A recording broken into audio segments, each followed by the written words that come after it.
originating from the podcast studio inside FAM 360's headquarters in Atlanta, Georgia. This is the Above and Beyond Leadership Podcast. The Above and Beyond Leadership Podcast is designed to encourage, equip, and inspire our audience through a combination of inspirational stories and real-life experiences shared by other successful and skilled leaders in a variety of vocations. We hope that the Above and Beyond Leadership Podcast empowers each one of us to step out, step up, and ultimately thrive as leaders. Now here's our host, Mr. Matt Maloney.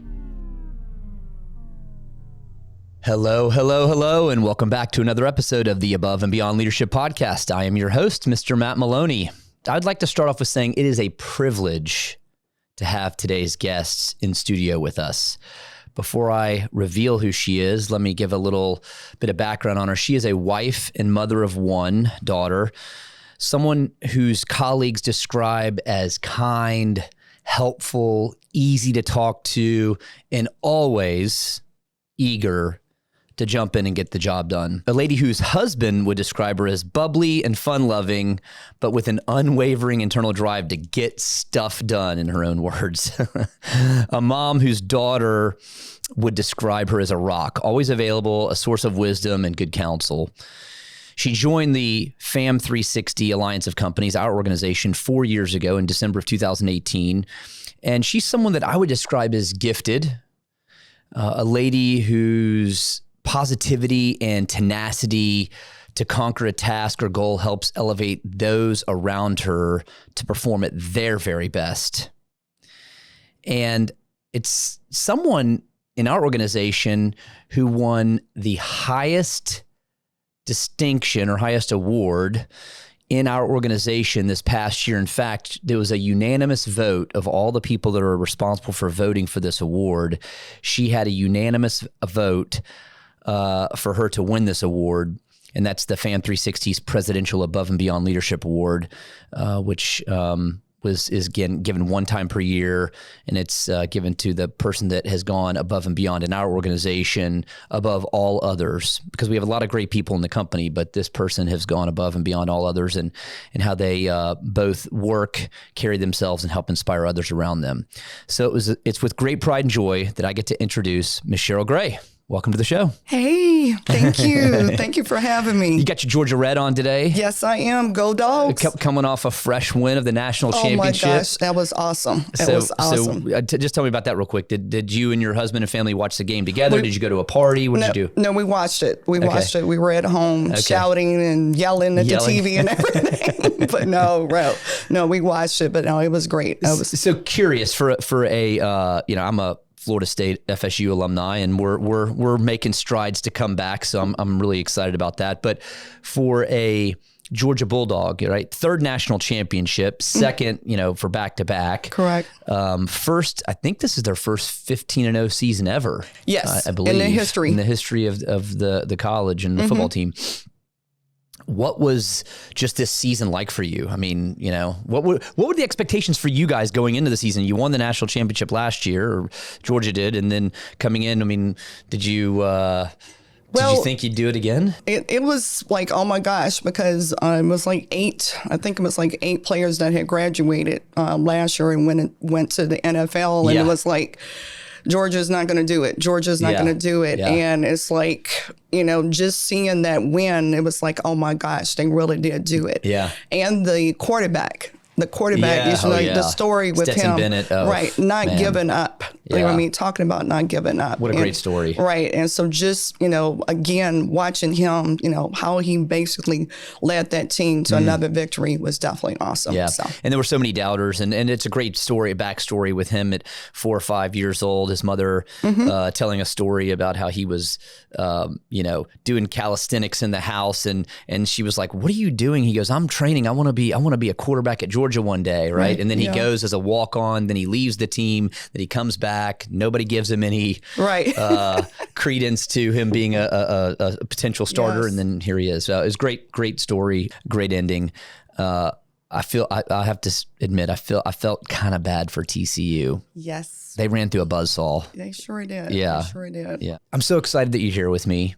Thank you. Congratulations again on winning the Presidential Above and Beyond Leadership Award. Thank you. I know that evening it was emotional and it was so much fun. And it was. Yeah. It was. It was. Did you have any idea that? No, I did not. Okay. I really did not. I didn't think so. No, we tried to keep it very quiet, but we never know. Very. I didn't think so, and I laughed about after the award because your mom had reached out and asked a couple of questions, and it didn't register. Oh yeah. Right. Yeah. It didn't register until after the fact. And I told her, I said, I see why you asked these questions about me. Yeah, that's right. Yeah, because we were trying to check the box on a number of things. And obviously one of those things is how is this person leading outside the four walls of our organization? What do they do to lead in the community? Because that's one of the hallmarks of this particular award, at least. Right. So why don't we start by just telling the audience a little bit about yourself, not in the business world, but just yourself, your family. Where'd you grow up at, brothers and sisters? And then, of course, your family today, your husband, daughter. Sure. So I'm born and raised in Virginia, a small town called Chatham, Virginia. Okay. Went to high school, Chatham High School, with 87 graduates. I graduated in 1987 with 87 graduates. Yes. That's cool. Yes. And then from there, I went to a historical black college called Virginia State University in Petersburg, Virginia. Yeah. I met my husband my senior year in college. And we will be married almost 30, well, not almost, we will be married 30 years in June. Wow. Right. What's your anniversary, June? June 12th. 12th, that's right, because I'm June 25th. Right, so, okay, June 12th. And we have one daughter who's our pride and joy. Oh, yeah. She went to UGA, graduated in 2021 as summa cum laude, and basically her major was pre-med biology. Yeah. And so we're definitely dog fans. Oh, yeah.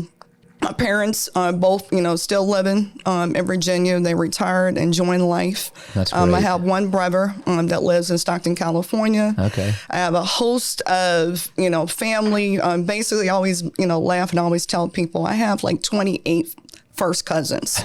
Right? You come from a big family. Yes, right. So I come from a large family, mostly on my dad's side. But yes, I have 28 first cousins. And, just having, the family, just having that family, there to support me has been a awesome thing for me or whatever. Yeah, so that's so good. I'm an only child, and our family really wasn't that big. I mean, I've got my mother has brothers and sisters, and then they had children, and but we weren't super close as a family. Right. And it was part and partial because we were so spread out. But that's not an excuse not to be close. It's just that I mean, when I was really young, I remember that, and we were close. But as time went on, I guess family dynamics or whatever got in the way. And but I envy that large family dynamic, and I see it in my wife and her family. She has one sister, but she has 26 cousins or whatever it is. She's got a lot of, and the cousins are always involved in things. And of course, we've raised our children to be involved with those cousins' children. Me being an only child, there's no aunt and uncle for my family, for my children on my side of the family. There's only one aunt and uncle on my wife's side of the family, for my children. But so we try to include all the cousins. But yeah, the family gatherings that they have, and I would imagine similar to you, are just really off the charts, is I guess the best way to describe it. Right. We have family reunions every year. Oh yeah. That's great. Right. We have it every year. And of course, with COVID, we missed that. Yeah. You're right. So it was 2 years we were not in person, but every year we've always had our family reunions. So it's a real awesome time to get together. It is. Yeah. So share with the audience a little bit, what is your role here at the FAM 360 Alliance of Companies? Just share that with the audience so they know. Sure. So I run our legal network. I'm basically supporting both sides of our business for our contingency side and our debt buyer side. Yep. That encompasses, managing our attorneys. We have anywhere from 52 attorneys attorneys on our legal network, and making sure that our attorneys, are thriving, they're collecting for us, they're performing well. Yep. Making sure that they remit money to us. Yeah. And that's the main thing. Right? That's important. Right. And then make sure they stay, in compliance. So I have a team of 6, one legal performance manager. I have performance liaisons. Yeah. I have law clerks, and then I have an off-site contractor as well. Yeah, that's great. Yeah. And you do a great job at it. And as you know, that's one of the core growth areas for our organization, particularly as we look over the next 3 to 5 years. Yes. We've talked about the plans and things that are going on there. So very important. So you were the winner of our, as I said, the Presidential Above and Beyond Leadership Award, because you were influential in the life of our company and obviously influential outside the 4 walls of our organization. Tell me, and I asked you earlier, was it a surprise? And it was obviously a surprise, but what does it mean to you personally? And then secondly, do you view yourself as a leader? How do you view yourself as a leader? So talk to me about, what does it mean personally for you to win that award, as compared to all your other colleagues that are out there that could have won the award but didn't? Right. And then tell me how you view yourself as a leader. As I mentioned, it was a great surprise. It was a great honor and a humbling, experience to receive that. I was just like, wow, just to have that recognition, working here for the last 4 years and being recognized for my hard work. I would say, coming in, hitting the ground running back in December of 2018, I wanted to make sure that I reached out to serve as a leader, within the organization. Yeah. Get to know, your team members, get to know, the leadership. Yeah. That was one thing that I wanted to make sure that, I am able to, basically meet eye to eye. No doubt. To understand the whole organization. I'm a person that I don't like sending emails. I like to talk to people in person. Yeah. Call them up on the phone or whatever. But I just love having that interaction or whatever. Doubt. That's a sign of a a great leader, right? Let's if we could do away with email, I would love it. I mean, my email box I have at least 300 emails a day in my box, at least. I would agree. About 180 to 200 of them are carbon copies. About 50 of them are junk. Right. And there's maybe, 30 to 50 of them that are real emails that I need to read. Right. I agree. I hate emails. I really do. I know that's what we have to do, but yes. But I'd rather, interact with people in person. Yeah. Have meetings, to make sure, you discuss, you basically discuss the issues and everything. But, again, winning that leadership award was just a personal and professional highlight, of my career or whatever. And I'm truly blessed and honored to receive it. Yeah, well deserved. Thank you. And like I said, it was a unanimous vote, a unanimous decision. When we went through it, we had to check a couple of boxes as you got some extra questions and whatnot. We were trying to be covert about it. Right. But that's great. Well, so tell us a little bit about your life just outside of work. What do you do outside of work? What are your hobbies? Any passions besides Georgia football? We know about Georgia football. You and your husband, or you and your daughter. I mean, just tell us a little bit about that. So one of the things that I do outside of work, I'm basically a member of my church. And what that entails is I serve in our guest ministry services. I'm an usher. Okay. Bubbly personality. Yeah, absolutely. Right. You greet people and everything. So I love, serving as an usher. And then I also serve with our local food ministry as well. Okay. And, I've just always had like a heart and passion, to serve others. That's just me, basically, from the upbringing that I came from, just getting out there and serving. One of the things that my dad used to tell my brother and I, yes, you can have your name, to indicate like, hey, you're a member, get involved. Yeah, get involved. Get involved. And that was one thing, that I wanted to make sure that I'm a part of. Yeah. Everything, what I like to do, favorite pastime or whatever is I am a avid, I love eating. So I love trying. Don't we all? Hey, don't we all? So I love, trying different restaurants. So you're a foodie then? Yes, I am. Good food, good music. Love jazz. I love, R&B. Oh, yeah. Anything soulful, gospel, whatever. So my husband and I, we like to do that from time to time and everything too. Ooh, that's great. Right. But, just again, I'm just, being part of something, that's what I definitely enjoy doing. Yeah. And, like I said, being involved in my church ministry has just really given me, a great satisfaction, outside of, work and everything. Isn't it amazing? The more we put into serving others and lifting others up and building others and working towards giving to others, our reward, I would argue, maybe sometimes is even greater. Yeah. So you talked about being a foodie. Just curious, what's your favorite food? Oh my God, Italian and Mexican. So okay, we have that in common. Yeah. Oh yes. Right. And sweets. Oh yeah. Okay. Yeah. Love sweets, but anything Italian or Mexican. Oh my God. I could eat that every day. I know. I mean, and in fact, my wife and kids last night went to a Mexican restaurant. I was here late working, and I was like, no, just, I was tempted to say, go ahead and get me like some fajitas and bring home another cheese. But I was like, you know what? I can't control myself around it. I'll just eat it all. Right. I'll just keep eating it. I'm the same here. And the thing I love about Mexican food is that the instant gratification of they put the chips and salsa and we just go to town. Right. I'm like, are we the only people that do this? I hope not.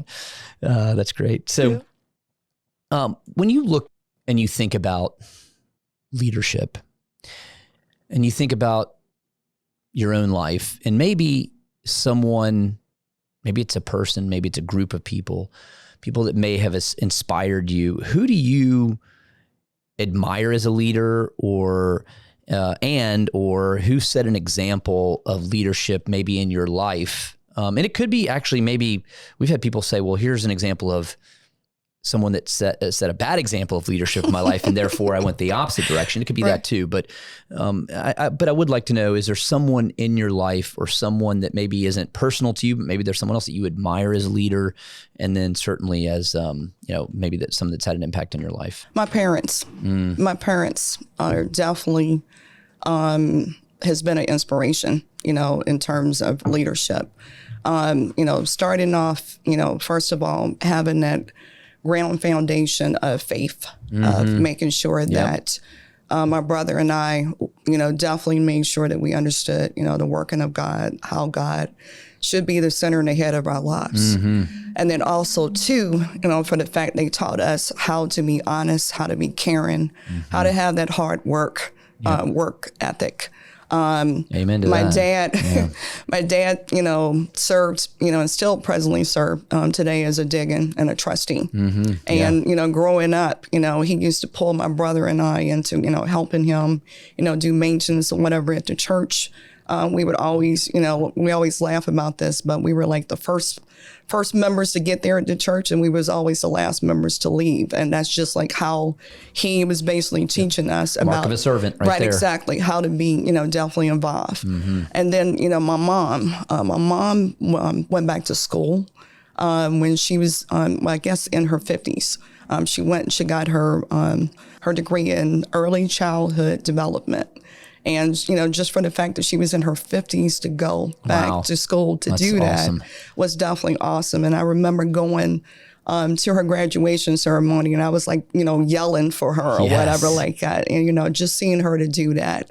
And then, I guess for the fact, the fact that my parents basically has taught, my brother and I how to have those hard, work ethics, how to make sure that we're taking care of one another, how to treat your fellow man, I can tell that I'm doing that right now. And I try, we try to teach that with our daughter as well, to make sure that you're always taking care of your fellow man. You're always being there to support one another. And so, my parents definitely has inspired, and, and I'm grateful, for that upbringing. Yeah, there's so many stories like that where, and it goes back to, the core, the foundation of our life really starts right there in the home, and certainly with our parents, right, as young children. Right. And I often wonder.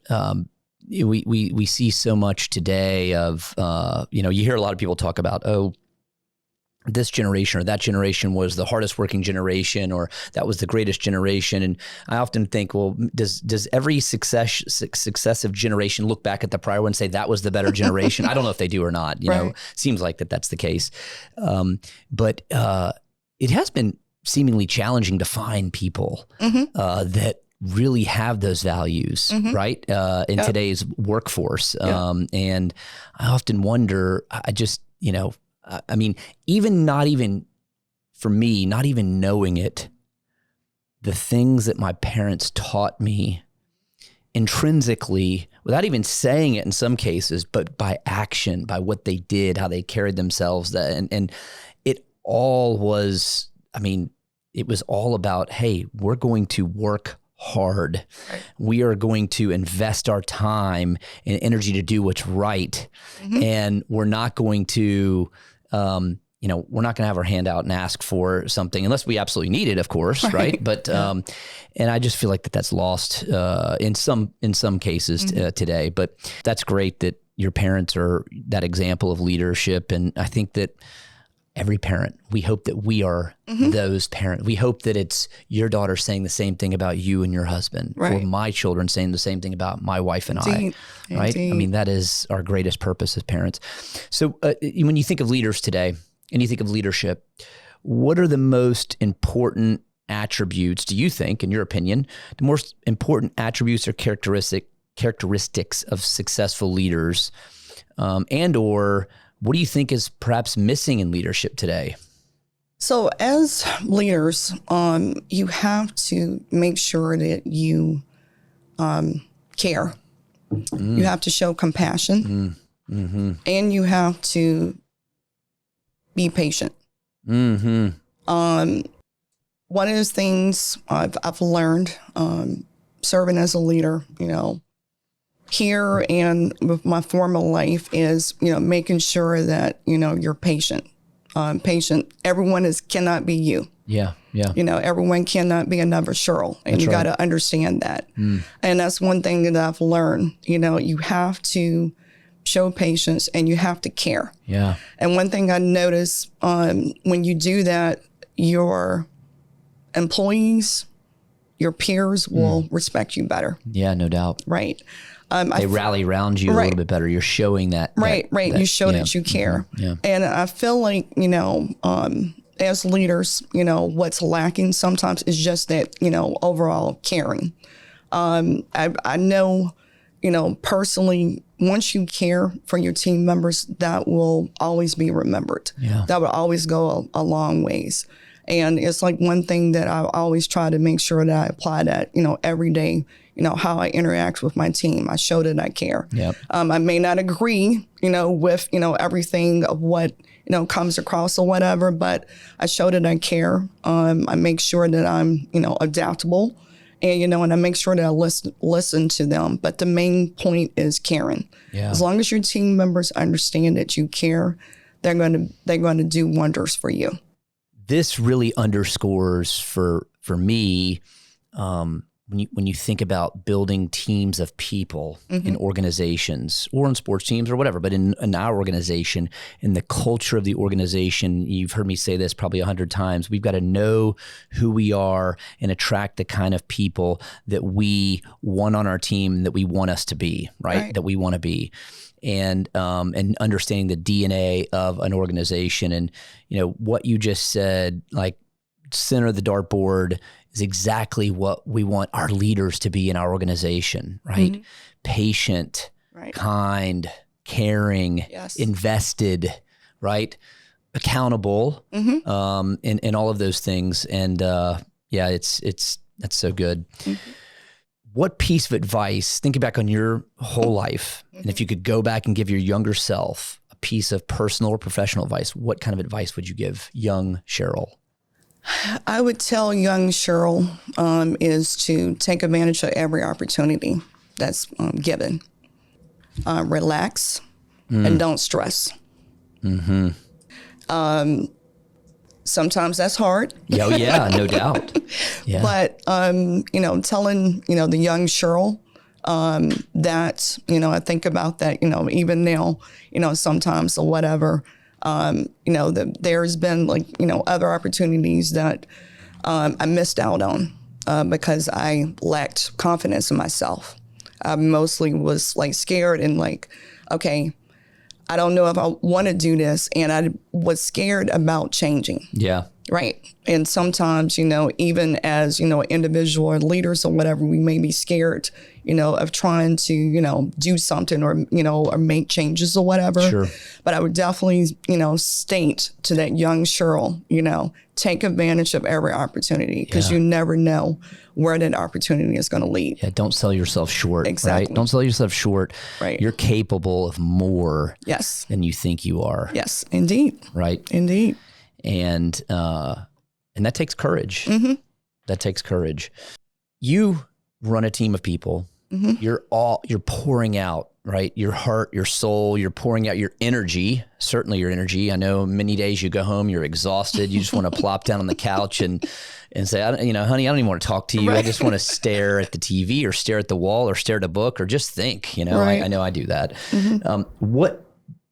What do you do in your life to feed your own mind, to feed yourself, to inspire yourself, to kind of refuel your own tank, if you will? Meditate and pray. And just, make sure I have that me time. One thing I've learned within the last year is to take care of Sheryl. Mm-hmm. Self-care. Yeah, self-care, yeah. Right. I have to do that because if not, I get burnt out easily. Absolutely. Mm-hmm. And so that's one thing that definitely, helps me. Again, waking up every morning, I thank God, hey, I'm up, I'm in good health, I have a good mindset. Yeah. But just having that, that overall mentality of, basically I want to accomplish what I need to accomplish. But the main thing is making sure that I take care of me. That's good. Right. And have that self-care. When it's all said and done, you're at the end of your life and the books are written about Sheryl Gray. What do you hope that those books or, the people say about who Sheryl was, the impact that Sheryl had? I would hope the books would state that Sheryl was a woman of faith. Mm-hmm. She was compassionate and she cared and she gave it the all. She went the extra mile and was always dependable and always would go above and beyond. That's great. Yeah. Awesome. Man, that's great. That's powerful. Yeah. Sheryl, thank you for joining us today. Thank you. I know you're busy. I know you got a lot of stuff going on. You probably have a meeting coming up in a few minutes. I don't know if you do or not. And I have the thousands of emails. Yeah, you have thousands of emails you got to get through. But thanks for joining us today on the Above and Beyond Leadership Podcast. And thank you for just how well you lead people, how you stepped up in our organization as a leader who demonstrates the hard work, the tenacity, the effort to your team members and to inspire them. And just thanks for sharing your wisdom. And I wish you the best professionally and personally in your life. I'd like to close with this quote for our audience. I have learned that people will forget what you said, what you did, but people will never forget how you made them feel. That's Maya Angelou. Yeah. To all of our subscribers and listeners out in podcast land, I hope today's episode was both inspiring and empowering. Until our next episode, I pray that our daily journeys are filled with opportunities to lift others up as we aim to go above and beyond. Thanks, everyone. The Above and Beyond Leadership Podcast is a production of FAM 360 Alliance of Companies. Our executive producer and host is Matt Maloney, President and CEO of FAM 360. Strategic Communication Coordinator, Michelle Ducato. Production assistance by Tin Dog Studios. Director, John Roland. Creative Assistant, Whitney Roland. Theme song, Connecting Dots by Curtis Cole, provided by Artlist. Please subscribe today and don't miss any of our weekly episodes.